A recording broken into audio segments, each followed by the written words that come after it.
ಶಿಗ್ಗಾವಿಯಲ್ಲಿ ಬಿಜೆಪಿಯ ಸೋಲಿಗೆ ಶ್ರೀಕಾಂತ್ ತಲೆದಂಡ ಆಗಿದೆ. ಬಿಜೆಪಿಯಿಂದ ಶ್ರೀಕಾಂತ್ ದುಂಡೇಗೌಡರ ಉಚ್ಚಾಟನೆ ಆಗಿದೆ ನೋಡಿ. ಹಾವೇರಿ ಬಿಜೆಪಿಯ ಜಿಲ್ಲಾಧ್ಯಕ್ಷ ಅರುಣ್ ಕುಮಾರ್ ಪೂಜಾರ್ ಆದೇಶವನ್ನ ನೀಡಿದ್ದಾರೆ. ಶ್ರೀಕಾಂತ್ ಜೊತೆ ಸಂಗಮೇಶ್ ವಿರುದ್ಧ ಪಕ್ಷ ವಿರೋಧ ಚಟುವಟಿಕೆಯ ಆರೋಪದ ಹಿನ್ನೆಲೆಯಲ್ಲಿ ಇಬ್ಬರನ್ನು ಕೂಡ 6 ವರ್ಷಗಳ ಕಾಲ ಉಚ್ಚಾಟನೆ ಮಾಡಿ ಆದೇಶವನ್ನ ನೀಡಿದ್ದಾರೆ.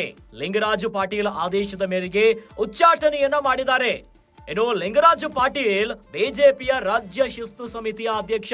ಹಾಗಿದ್ರೆ ಯತ್ನಾಳ್ ವಿರುದ್ಧವೂ ಕೂಡ ಶಿಸ್ತಿನ ಕ್ರಮವನ್ನ ಕೈಗೊಳ್ಳುತ್ತಾ ಬಿಜೆಪಿ.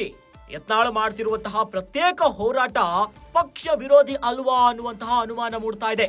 ಶಿಸ್ತು ಸಮಿತಿ ಅಧ್ಯಕ್ಷರಿಗೆ ಯತ್ನಾಳ್ ಅವರು ಕಾಣಿಸ್ತಾ ಇಲ್ವಾ? ಹಾಗಾದ್ರೆ ಶಾಸಕ ಯತ್ನಾಳ್ ಅವರನ್ನು ಕೂಡ ಉಚ್ಚಾಟನೆ ಮಾಡ್ತಾರಾ ಬಿಜೆಪಿ? ಶ್ರೀಕಾಂತ್ ಮತ್ತು ಸಂಗಮೇಶ್ ಉಚ್ಚಾಟನೆಗೆ ಬಿಜೆಪಿಯಲ್ಲೇ ವಿರೋಧಗಳು ವ್ಯಕ್ತವಾಗ್ತಾ ಇದೆ. ದೊಡ್ಡವರ ಗುದ್ದಾಟಕ್ಕೆ ಸಣ್ಣವರ ತಲೆದಂಡ ಸರಿನಾ ಅಂತ ಪ್ರಶ್ನೆಯನ್ನ ಮಾಡ್ತಿದ್ದಾರೆ. ರಾಜ್ಯ ಮಟ್ಟದಲ್ಲಿ ದೊಡ್ಡ ನಾಯಕರು ಕಿತ್ತಾಡ್ತಿದ್ದಾರೆ ಬಿಜೆಪಿಯಲ್ಲಿ. ಆದ್ರೆ ಬಲಿಪಶು ಮಾಡೋದು ಮಾತ್ರ ಸಣ್ಣ ಕಾರ್ಯಕರ್ತರಂತ ಆಕ್ರೋಶವನ್ನ ಹೊರಗಾಗ್ತಿದ್ದಾರೆ. ಬಿಜೆಪಿ ನಿರ್ಧಾರದ ವಿರುದ್ಧ ಬಿಜೆಪಿ ಕಾರ್ಯಕರ್ತರಲ್ಲೇ ಈಗ ಅಸಮಾಧಾನ ಇದೆ. ಸಾಮಾಜಿಕ ಜಾಲತಾಣದಲ್ಲಿ ಬಿಜೆಪಿಯ ವಿರುದ್ಧ ಬಿಜೆಪಿಗರೇ ಆಕ್ರೋಶವನ್ನ ಹೊರಗಾಗ್ತಿದ್ದಾರೆ. ಪಕ್ಷ ವಿರೋಧಿ ಚಟುವಟಿಕೆಯ ಆರೋಪದ ಮೇಲೆ ಬಿಜೆಪಿಯ ಶ್ರೀಕಾಂತ್ ಮತ್ತು ಸಂಗಮೇಶ್ ವಿರುದ್ಧ 6 ವರ್ಷಗಳ ಕಾಲ ಉಚ್ಚಾಟನೆಯ ಆದೇಶವನ್ನ ನೀಡಿದ್ದಾರೆ. ಶಿಗ್ಗಾವಿಯಲ್ಲಿ ಬಿಜೆಪಿಯ ಸೋಲಿಗೆ ಶ್ರೀಕಾಂತ್ ತಲೆದಂಡ ಆಗಿದೆ ನೋಡಿ. ಇನ್ನು ಹಾವೇರಿಯ ಬಿಜೆಪಿಯ ಜಿಲ್ಲಾಧ್ಯಕ್ಷ ಅರುಣ್ ಕುಮಾರ್ ಪೂಜಾರ್ ಆದೇಶವನ್ನ ನೀಡಿದ್ದಾರೆ.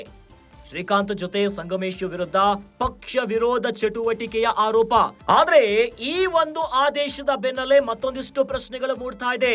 ಹಾಗಾದ್ರೆ ಯತ್ನಾಳ್ ವಿರುದ್ಧವೂ ಕೂಡ ಶಿಸ್ತಿನ ಕ್ರಮ ಆಗುತ್ತಾ? ಯತ್ನಾಳ್ ಮಾಡ್ತಿರುವಂತಹ ಪ್ರತ್ಯೇಕ ಹೋರಾಟ ಪಕ್ಷ ವಿರೋಧಿ ಕಾರ್ಯ ಅಲ್ವಾ ಅಂತ ಪ್ರಶ್ನೆ ಮಾಡಿದ್ದಾರೆ.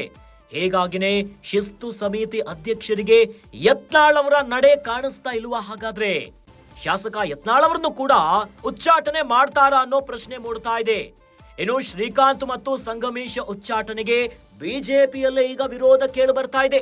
ದೊಡ್ಡವರ ಗುದ್ದಾಟಕ್ಕೆ ಸಣ್ಣವರ ತಲೆದಂಡ ಸರಿನಾ? ಎಷ್ಟರ ಮಟ್ಟಿಗೆ ಇದು ಸರಿ ಅಂತ ಈಗ ಮತ್ತೊಂದಿಷ್ಟು ಬಿಸಿ ವಾಗ್ದಾಳಿಗಳಾಗ್ತಿದೆ.